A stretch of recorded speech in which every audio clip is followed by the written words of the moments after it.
নমস্কাৰ, মোৰ নাম সুস্মিতা আচাৰ্যী। মই চাপৰমুখ বিবি হানচাৰিয়া উচ্চতৰ মাধ্যমিক বিদ্যালয়ৰ 10ম শ্ৰেণীৰ ছাত্ৰী।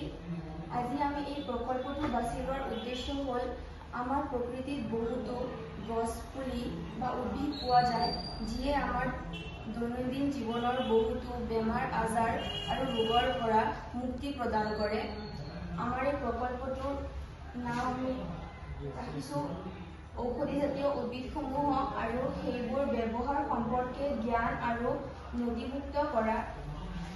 আমাৰ এই প্ৰকল্পৰ উদ্দেশ্যসমূহ হৈছে স্থানীয়ভাৱে পোৱা ঔষধি গছ-গছনিৰ চিনাক্তকৰণ, ঔষধি গছ-গছনিৰ গুণ আৰু ব্যৱহাৰৰ ক্ষেত্ৰত অধ্যয়ন কৰা, ঔষধি গছনিৰ সংৰক্ষণ আৰু প্ৰচাৰ, স্থানীয় জনগোষ্ঠীৰ মাজত ভেষজ চিকিৎসাৰ প্ৰচলন বৃদ্ধি কৰা।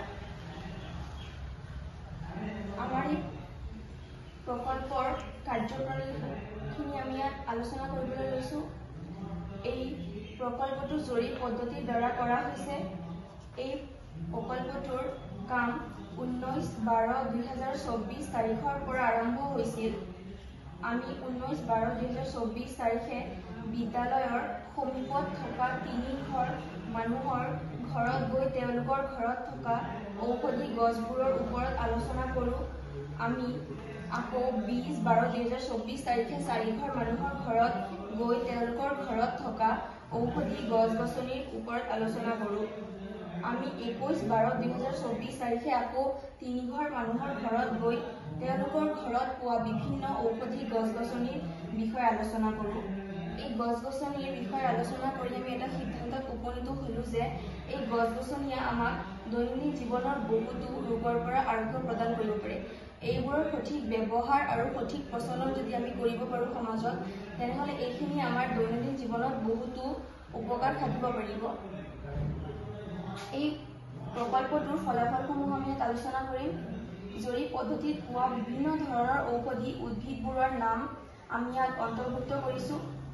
স্থানীয় নাম মৌচন্দৰী, তাৰ ইংৰাজী নাম ফিছমিন, বৈজ্ঞানিক নাম হটনিয়া কৰ্ডাটা। ইয়াৰ উপকাৰিতা গুণসমূহ হ'ল পাচনত সহায়, ৰক্তচাপ নিয়ন্ত্ৰণ, ডায়েৰিয়া ৰোধ।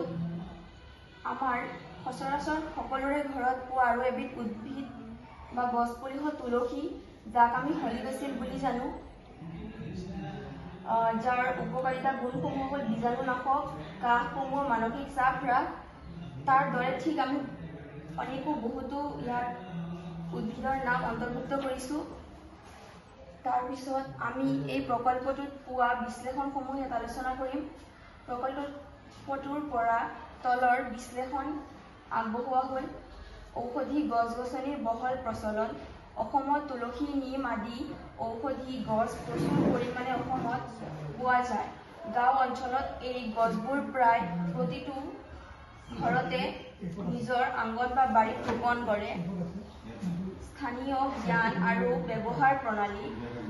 স্থানীয় ধাৰণাৰ এই গছবোৰে সহজে চিকিৎসাৰ মাধ্যম হিচাপে পৰিচিত। গাঁওবাসীয়ে পুৰণি পৰম্পৰাগত ৰীতি-নীতি আৰু অভিজ্ঞতাৰ দ্বাৰা এই গছবোৰৰ অধিক ব্যৱহাৰ জানে।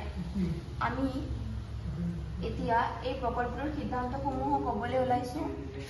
ঔষধি গছৰ ওপৰত অধিক সজাগতা আৰু জনসাধাৰণৰ আগ্ৰহ বৃদ্ধি কৰিব লাগিব।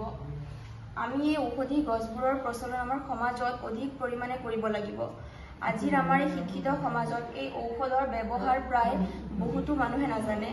আমি এইখিনিৰ ব্যৱহাৰ জানিব পাৰিলে এইখিনিৰ ব্যৱহাৰিতা আৰু এইখিনিৰ গুণৰ সম্পৰ্কে জানিব পাৰিম। বনাঞ্চল সংৰক্ষণ আৰু গছপুলি ৰোপণৰ জৰিয়তে ঔষধি গছৰ ৰক্ষা কৰিব লাগে। আমাৰ পৰিৱেশত পোৱা বিভিন্ন ঔষধি গছ-গছনিসমূহ আমি সংৰক্ষণ আৰু প্ৰচাৰ কৰিলে আমাৰ সমাজে এই বিষয়ে অধিক মনোযোগ প্ৰদান কৰিব পাৰিব। আমি এই প্ৰকল্পটোৰ দ্বাৰা এটা শাৰীত এটা বিশ্লেষণ নীতি আগবঢ়াম। প্ৰকৃতিত পোৱা ঔষধি গছ ব্যৱহাৰ কৰক আৰু সুস্থ জীৱন লাভ কৰক। ধন্যবাদ।